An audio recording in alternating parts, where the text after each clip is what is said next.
Welcome to the Cork Creative Podcast. With this podcast, we hope to shed some light on the creative work that Cork's artists and business people are doing and to give them a platform to discuss their journey to now, plans for the future and lessons learned. If you would like to learn more, please visit corkcreative.ie. I am Geraldine Hennessy, your host. I work for Flux Learning, a digital education company proudly situated in Clonakilty, County Cork, where I live and work. Today I am joined by Niamh Morrison, a self-taught jeweller with over 15 years experience.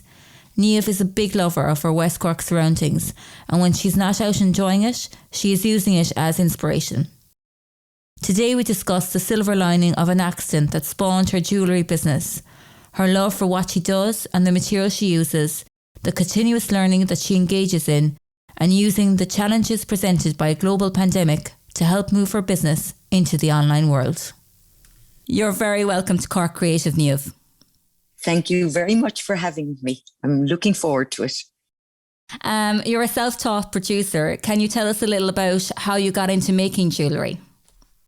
Well, it started, I was always making things. I was always into craft. And then when my children grew up, I thought, okay, it's time to get back.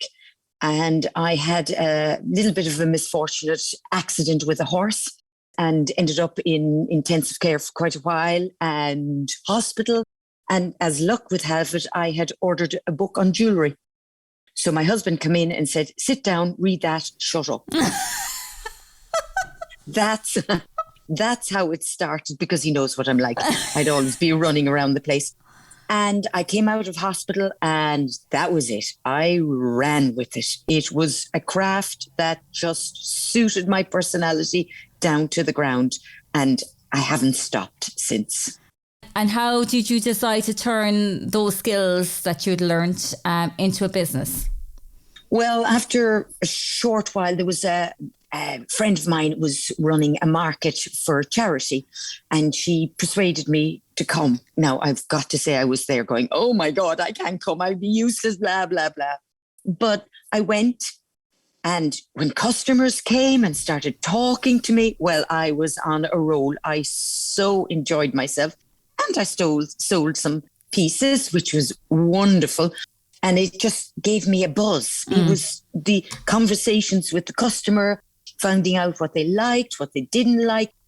I was just buzzing afterwards. So it kind of went from there. I put back my shoulders and I went to a market in Kinsale. Again, nearly shaking, thinking, oh my God. It was in the Temperance Hall in Kinsale, and I managed to get a space. And that was brilliant. And I have been in that space throughout the summers until COVID, obviously. And you met a group of friends and it just grew from there.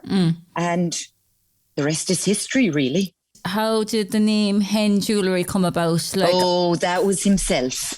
He's fierce bright himself. He decided, because I came and I thought, well, what am I going to call myself?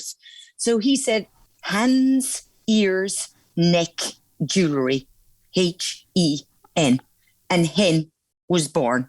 Gosh, so yeah, simple, which is, what I wanted, something really, really simple. Very good. That's what I've been ever since. HEN Jewellery. How would you describe your jewellery then, Niamh? What I like is nice, big, solid pieces of silver. I don't do fine and dainty. There's nothing dainty about me. I like nice, big chunks. I tend to make for myself in that it's got to be comfortable, easy to wear. I don't take my jewellery off that often, even though you should. Okay, we won't go into that. But I like to be able to wear it so it is solid, recycled. I use a lot of recycled silver and copper. I'm into melting those silver and copper so that the shapes are organic and they replicate nature. I like things to flow. So when I melt, I actually then let the metal decide what it's going to be. Okay. So I love that crinkly, textured, loads of texture. Texture absolutely gets my heart thumping. So I could be out in the footpaths and outside the house, beating the bejesus out of a piece of silver on the concrete. Bricks. I use a lot of materials. I have a big rolling mill, which we call Big Bertha. And I can tinfoil, lace, silk, sandpaper that you just roll through the mills with the silver and the copper. And that gives you that beautiful texture. Oh, really organic. But that's what I love. That's what's a good, solid pieces of silver. And do you find the whole thing therapeutic? Oh, yeah. Oh, my God, yes, absolutely. Can you imagine spending your day yielding a hammer, beating the sugar out of stuff? It's great to get rid of your frustrations. Yeah, it is. It's lovely. I have done lots of crafts over the years, and this is the one that I get so much enjoyment out of. Okay. Because there's no rules. Mm-hmm. It's how I perceive it, and that's what I like. You know. You just go with the flow, then. So it's just it's a kind of an organic process as such. Absolutely, yes. I like those shapes because nature. There's nothing symmetrical in nature. It's all organic, and that's what I like. Yeah, and I embody wonk. That's a great quote. If I heard one. It's my life. Anyway, if you knew me well, they go, yeah, that's her. She's just a bit wonk. See, I don't like symmetrical. Yeah. I just like just to be a bit different because there's so much jewelry out there that and lots of it beautiful, don't get me wrong, but it just isn't me. I just can't do it. No. I have to be yielding these big hammers and just beating the bejesus out of the metal. Very good. I have a good friend, a mechanic up the road, and he gives me these huge 3, 4, 5 pound hammers. And I can tell you they wreak havoc with the silver. You must be in great shape. I am. Oh, absolutely. I work out. I do my workout at home. Yes. Very good. And can you tell us a little about the process involved in producing a piece of jewellery? I knew you were going to ask me that, and I thought, okay, let's take a ring. They would be my most popular pieces of jewellery. Women love rings, and it's great. We love our rings. So what I like to do first is I always start with a really thick piece of silver. So spinner rings. Do you know those spinner rings where you have the outside which twists? Spinner, worry, fiddle ring, whatever you do it. They'd probably be one of my best sellers. So I would always start with a 1 millimeter thick piece of silver, which is quite solid. So you've got to decide what size you're going to make. So do you remember a good old pie back in your maths day? Just about. Yeah. Well, he's my best friend. 2 pi or. So trying to get somebody's correct size.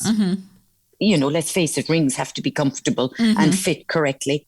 And then you have to shape it, texture first, shape it, solder. And then you have to make the outer rings. And I make a lot of them from recycled electrical cabling, copper. Yeah. As I said, I also recycle from my old hot water cistern. That would be a lot of work. Brake hose piping in cars. So that is a tubing which is just the right diameter. But anyway, back to my ring. I'm gone off on a tangent. So it's to get the outer rings, then you've got to, again, get the outer rings so that they actually twist. But when you flare the outside of the inner ring, they need to be able to sit so they don't fall off, but actually spin. Okay. So there's a lot of work, but that is probably the faster part of making a ring. The slowest part is filing and sanding. My greatest thing is when a customer puts on the ring and goes, oh my God, that is so smooth, that fits beautifully. There's no rough edges, and that's what I like to do. It's got to be comfortable because with all the work that I do, it's got to fit nicely. And how do you know when is enough? Like when do you know when the piece is done? Or well, with something like ring, it's trying to fit it on and feel that it's actually fits. For pendants and things like that, sometimes I'll just put something aside and I'll just sit it just in my peripheral vision. So I just keep looking and eventually one day I'll either come back to it or go, yeah, nope, I'm happy with that. It's how I envisage the pieces that I do. Sometimes I do an awful lot with waves, the sea, because I swim. And it's just to convey the texture of the ocean, the movement. That's probably it. Like Inchydoney's, the movement, the waves against the rock, the way they pound the rock, and to try and get that texture. And if I think I've got that, then I'm happy. And what kind of materials work well together and what don't? Or have you ever used materials that have just gone, oh, no, this isn't going to work? Okay, well, I work, as I said, mainly silver and copper. Copper is difficult to work with. It's what we know as a dirty metal, because when you heat it, it just becomes dirty and it mightn't solder. Now, I've been working with it for a long time now, so I've kind of got the knack. Now, don't get me wrong, you have bad days where everything just goes to posh. we won't use bad language, but everybody has those. It's a dirty material, but I love the contrast. Now, you could have the contrast in gold, which is absolutely divine, but then you're getting into such an expense. Yeah. You've got to know your customer. You've got to aim for your customer. I want to make mine affordable. Yeah. And if, gold is 30, 40 times the price of silver. Yeah. So when you get into that, that's kind of serious stuff. I work with those. I work with all precious metals because I use heat and I use solder. Everything is soldered. It's precious metal. There are other metals out there. There's a metal called argentium, which is the same amount of pure silver. It's 925 silver. But the other materials are different than in sterling silver. Okay. It is beautiful. Some people work with it. It is beautiful, but it tends to be shinier. Okay. And I like texture, and it's just awkward to work. I've worked with it a few times. Yeah. And if you cool it very quickly in water, it fractures.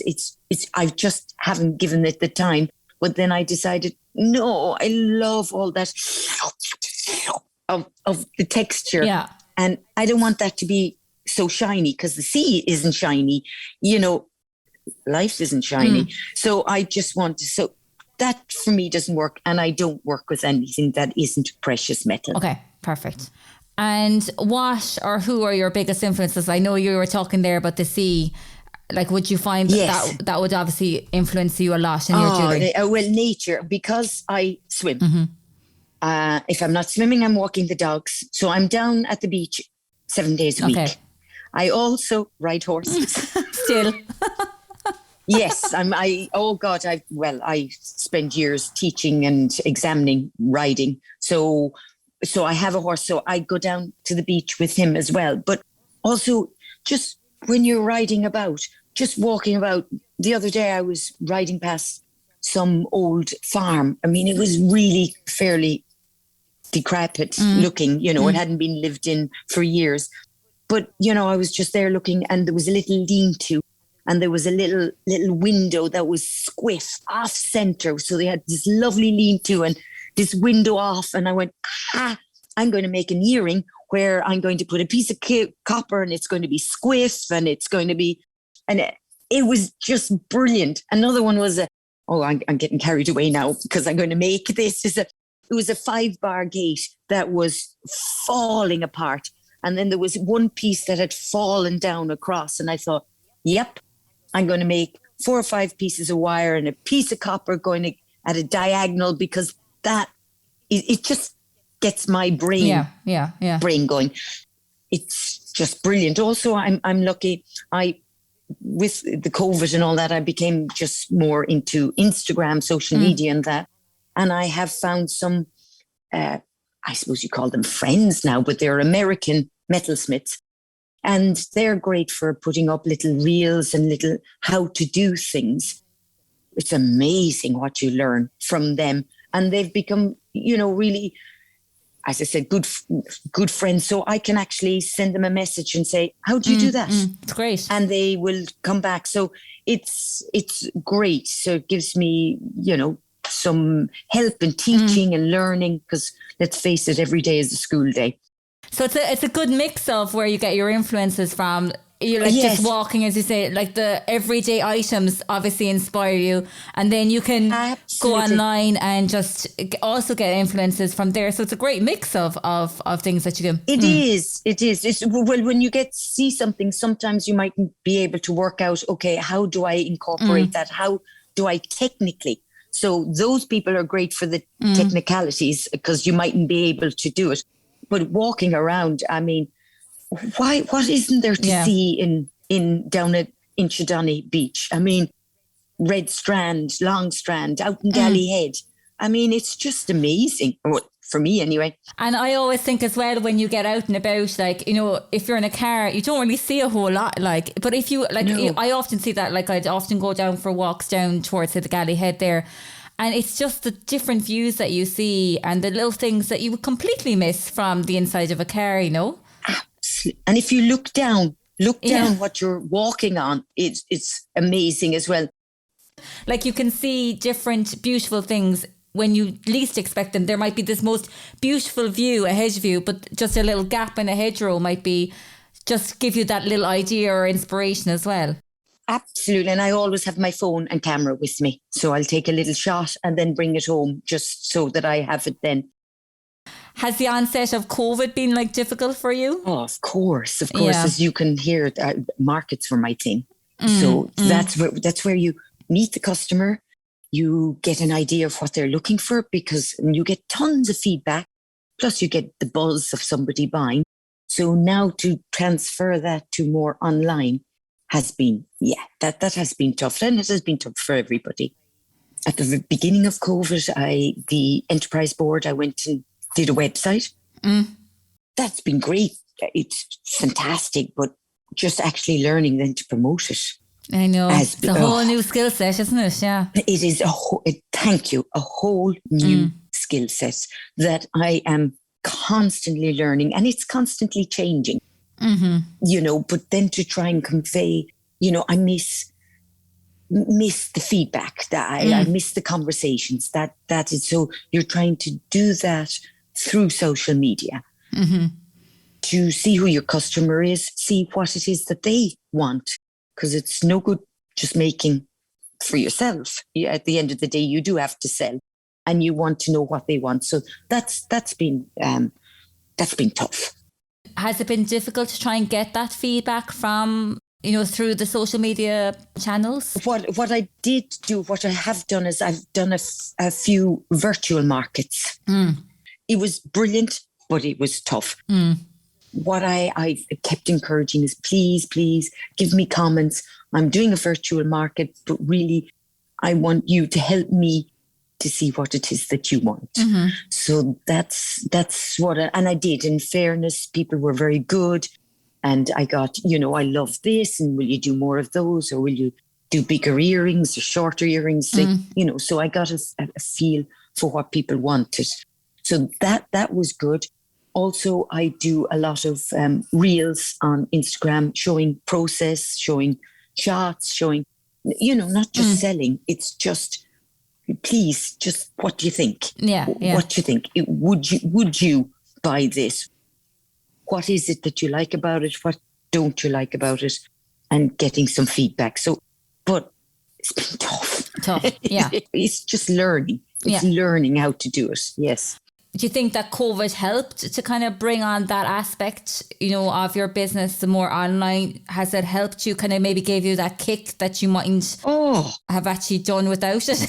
Tremendous. It would be a size 13 shoe up your backside. Yeah. Because I can assure you, I wouldn't have done it otherwise. Yeah. Absolutely. So you just had to completely change what you do. So now it's brilliant because it's an extra asset to the business. Markets are trickling back, but they're not back. So it is properly. no. So it's still my business is online, you know. So like hopefully when COVID is gone, hopefully you'll have quite you'll have the online as well as the in person. Absolutely. I'm kind of at the stage thinking, you know, if I get my Christmas markets. Yeah. If I get my Christmas, because the Kinsale one won't be back this year. And why it was great was it was the tourists. So you have the Americans, the Australians, they were brilliant. That's not going to happen for another while. So you just have to think, right, park it and just get on with it and get the Irish back buying. Yeah, and they have, and in fairness, they are more aware of you know, support local, support the small crafters. They definitely has made them more aware. And I can imagine like how Americans must love your jewellery, because it is quite Irish in its style, isn't it? Okay, there is a big kind of Celtic, I think, influence in your jewellery. Excellent. Well, there you go. Customer feedback. Yeah, I think so. Like I can understand why. Like if I was coming from a different country, like going, I think it really represents the locality really well, as in it just is very reflective of just the environment that surrounds us, you know. Well, yes, the wild Atlantic coast, which they're selling, you know, all the time. Yeah. But that's what makes me tick. It's just amazing. So, and you're representing that then in your jewellery, which is it's good to, and it's a great thing to sell.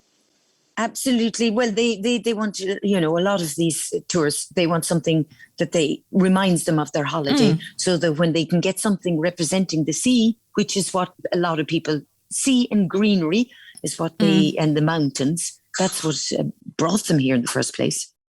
If you could only take one type of jewellery with you, like a ring or a bracelet or a necklace, what piece would you take with you? Oh, it's earrings every time. Really? Earrings. Put on your earrings. You are ready for the world. Take it on. Yes, you go, girl. Yes, bring it on. You know, you can tackle anything. When I slip those on going out the door, definitely I'm in earrings. I suppose like earrings you can kind of take, well, I know from me, like it's probably the only jewellery other than maybe my wedding ring. My earrings are about the only thing I wear, even though my favourite piece of jewellery is a pendant. But when you have children who would literally choke you to take it off you, it's not an option. But like literally earrings and my ring is about the only thing that I have at me at the moment. But I will be back to my pendants when my children allow me to. Absolutely. Yeah. You just feel like you're dressed and you can take on the world. Yeah, that's what it is for me anyway. Yeah. And there's such a wide range of jewellery offerings out there, like cheap costume jewellery that you can buy in various shops and up to expensive jewellery from high-end jewellers. How do you differentiate yourself in such a wide-ranging market? Well, the thing is, you've got to educate people. And that's where doing these reels, going to markets, when you explain to people what you do and the passion, if you can show passion for your work, I think they're sold, that you get so much enjoyment and you can show what it is that you've put into it. Because let's face it, your heart and soul goes into each piece. I mean, that's just the way it is. It's what I do. So that's where it is. And I just feel, look, if somebody is looking for a ring that costs a £5 or something like that, they really aren't my customer. And that's fine. Good. Go buy.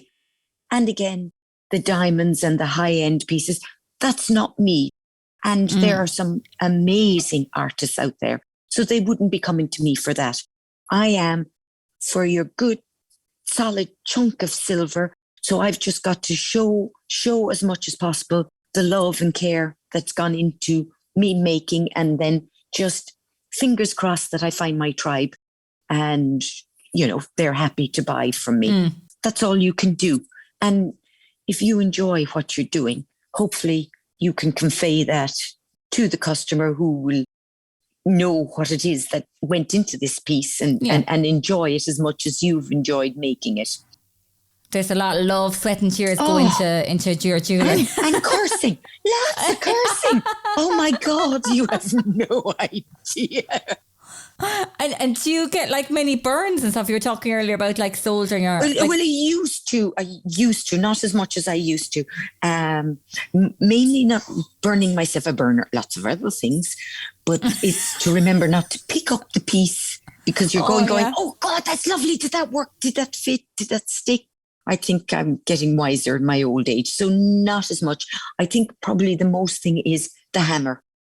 The hammer down in the thumb. And you can hear me swearing from wherever. Yeah, that's that. And the other thing is when you're sewing, so you've got a really, really fine blade and you're going, and it's just to get your fingers out of the way. Yeah. During COVID, when I had time, I started doing these sort of landscape type pieces, which would be, I did, a whale jumping out of the water. And you can imagine like the piece itself is only about or 25 millimeters in diameter. So the whale's tail was maybe 3-4 millimeters. I mean, you're talking minute. And what I do is I actually saw that piece out of silver or copper. So it's tiny. So I have real heavy duty magnifying glasses. And the other thing that drives me mad is I drop things. You drop them. Okay, you drop them. And I have dogs. Okay, so dogs and dropping. So, and the thing is, because I've got tile floor, it bounces. It could end up anywhere. So you've spent hours doing this. Now I have a little tray, but what happens is it drops into the tray and then it bounces out of the tray and it's gone. Gone. That drives me ballistic. You're down on your hands and knees trying to find these little... being licked to death by a retriever and black labs, and you're trying to get them out of the room because then they sort of send it flying somewhere else. So yes, it's chaos, utter chaos. Sounds like fun. It is. It's great. They're my assistants. Do you like photograph your own jewellery yourself? Yes. And does that take up a lot of time? Oh, yes. And yes. And yes. So again, when I went online, you needed photographs, and it wasn't something that I did. So I am a part of Cork Craft and Design, which is an amazing organisation. So what somebody just came to me and said, look, your phone isn't great. And I was due an upgrade. So I went and I got a good phone with a good camera. So I learned, that's what I did. The first lockdown last March, 12 months, I started learning how to use my phone. Because if you can imagine, silver is really, really difficult to photograph in that it reflects everything. So you've got to photograph it either early in the morning, late in the afternoon, where the sun isn't so high. And because it's kind of white, obviously silver, but so it's quite difficult to get to convey what it is you're trying to do. And that's why I started learning myself, because it's great getting professionals, fantastic, but one, because everything I make is different, it's financially not viable. And also two, I want people to be able to see what it is I'm trying to convey, to see the texture. Maybe I've 3-dimensional, which I do a lot, so you want to see it from the side, for people to realize it's layer on layer on layer, so they can get that feeling, which is difficult if they don't see it in person. And when they're buying online, certainly for myself, you want to convey exactly what you're selling, so people aren't disappointed. At the end of the day, you want customer satisfaction. You want them receiving your piece, opening up the envelope and just opening up the box and going, yes, that's better than what I thought. And that's, to me, is, that's what you're trying to do, get customer satisfaction. So I had to learn how to do it, edit, because you've got to edit them. And with social media and everything, you needed to be able to do that as well. It's great to see that you've so much activity on your social media, lots of great photos and videos that give a real kind of sense of the behind the scenes to your craft. And it's so important nowadays that people get to see the behind the scenes. They just want to see the finished product, which is obviously beautiful, but it's nice to see the work and the effort that goes in behind it. And the story behind it and what influenced me and what I was doing. And it also, as we spoke earlier, educates people. It's a lengthy process doing everything. And then I think there's a greater appreciation. And I think too, I like the way that, with your photographs and the videos that you take and you put up on your social media, a lot of them are like set in like by the beach Yes. And it's nice. It kind of reflects the piece of jewellery, which is, it's really nice and makes it just come to life. The funny looks I get. Now, I'm down at the beach. I tend to go at about 6:30 in the morning. But I'm not joking you. Arse up in the air. I'm down on my hands and knees. The dog's going ballistic, trying to get that angle of it under with the sun, because you just don't want something boring, because that just gets boring. It looks a lot better than if it was placed on a piece of black card anyway, so that doesn't convey what I am. That's not exactly what I am. No. And I have lost pieces in the sea, because you're there and you're just close, and then a wave comes the next minute. Oh no. And off it goes, and I'm roaring like a bull going out to retrieve it.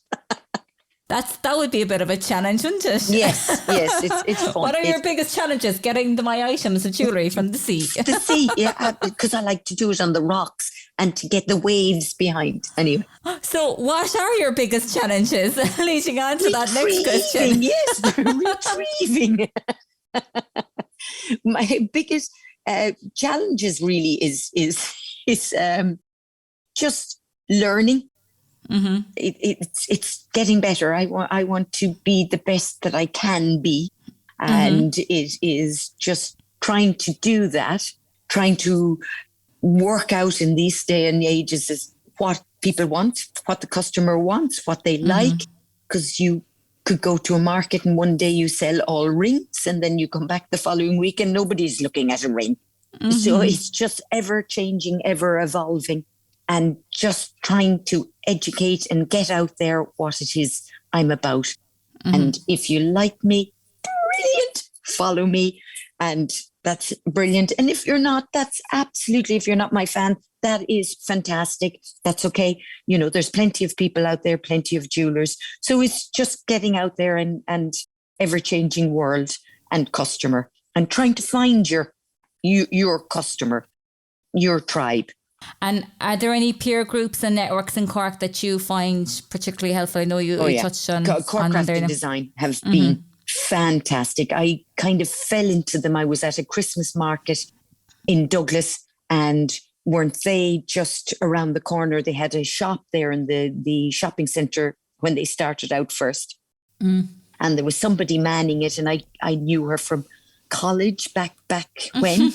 And she goes, why don't you join us? So I joined, and that has been superb, because what we have in Douglas in the Woolen Mills is a shop, and we're made up of over 100 crafters, and some sell in the shop, some don't.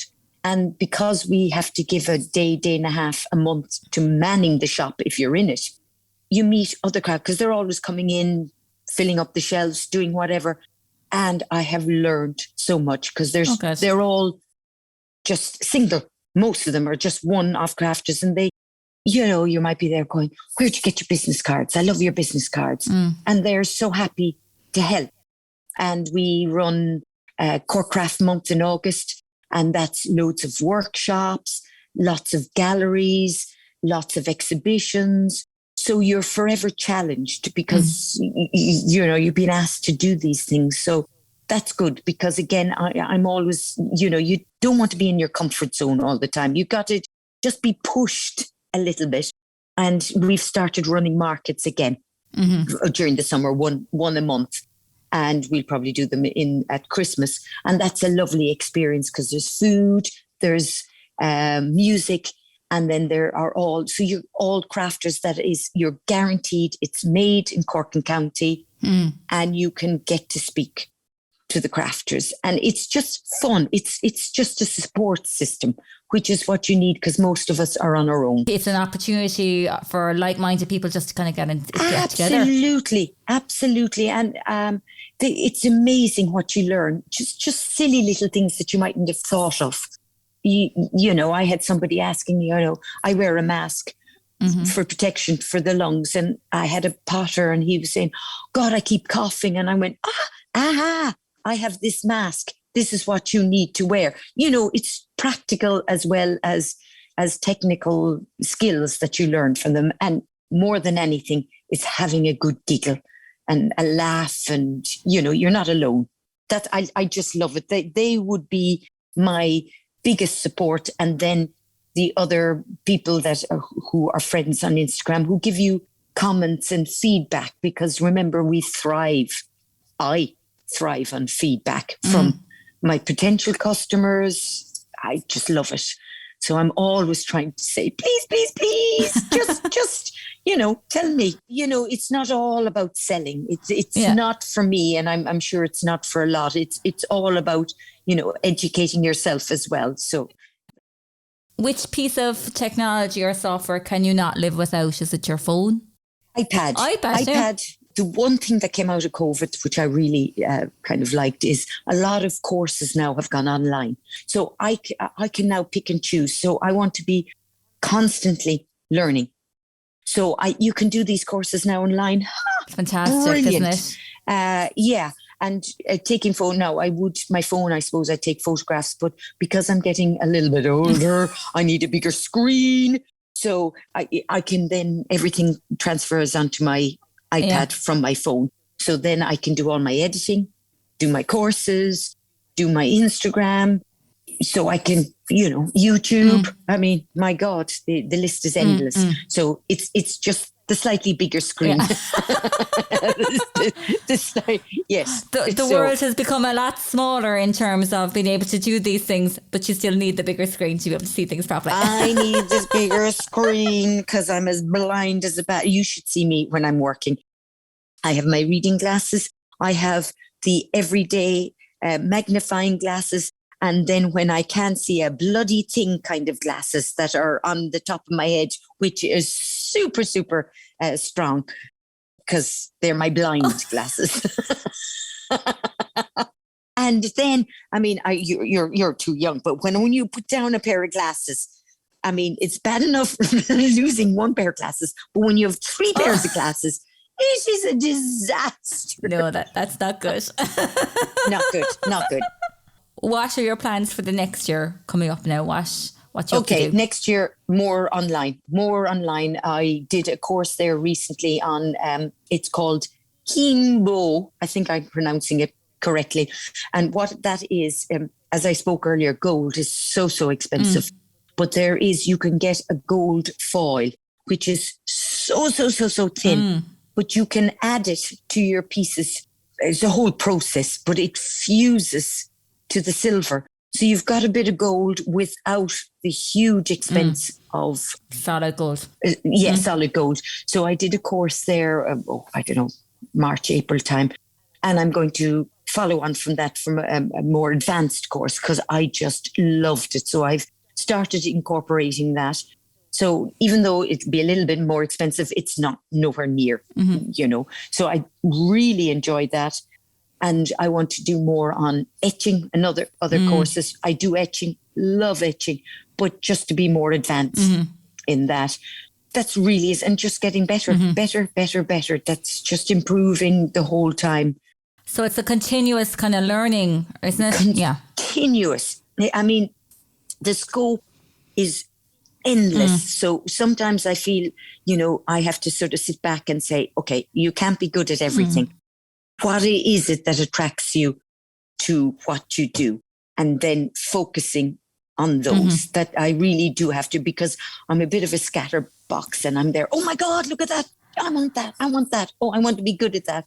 You can't be good at everything. Yeah. So just sit back, take a deep breath and say, what is it that I love about what I do? Yeah. And just get better and just, you know, that's really what I have to do because I'm like a child in a sweet shop.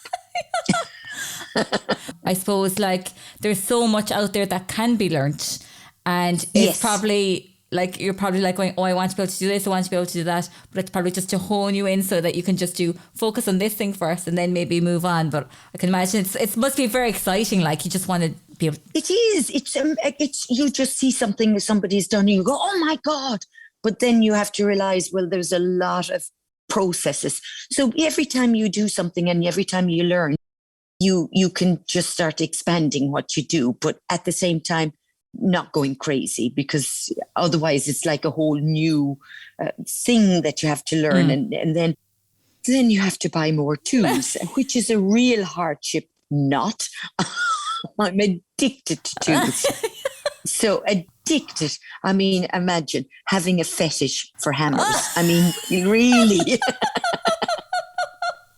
But it's brilliant. So just learning and keeping up, with the customers and learning what they want and. And I suppose the whole social media aspect, there's that's a whole minefield in itself, trying to keep on top of all those kind of things. Yeah. Well, it is. It's very time consuming because quite often I do something really chuffed with myself and then press the wrong button and zip. It disappears. But it's all a learning curve. Yes. I tell you, I'll be in a Zimmer frame and I'll still be learning this stuff. That's what life is for anyway. Yeah, exactly. So what's the most valuable thing that you've learned over the years that you think would be of benefit to others starting out? Like what mistakes or good choices did you make that you think would be of benefit to others? Well, the thing about building and starting your own business, in 99% of the time, it takes time.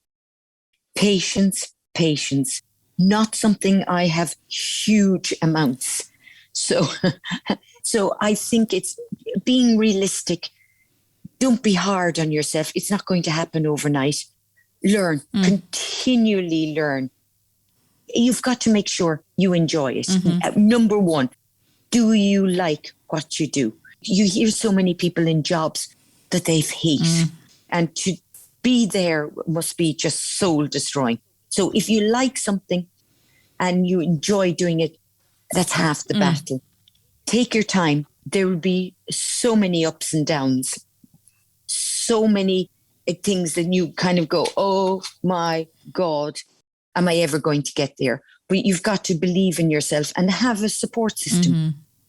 If you're a potter, join the Potter Society, woodwork, whatever it is that you do, you need people that are around that say, yeah, I love your stuff. Your stuff is fantastic.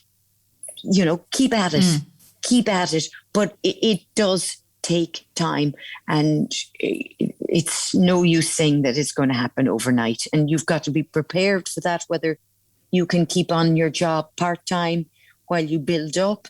That takes the pressure from, I worked, it was only a couple of years ago that I was another part-time job that I actually gave up and gave full-time to jewellery. So it just allowed me to be able, because it's expensive, all these things take money.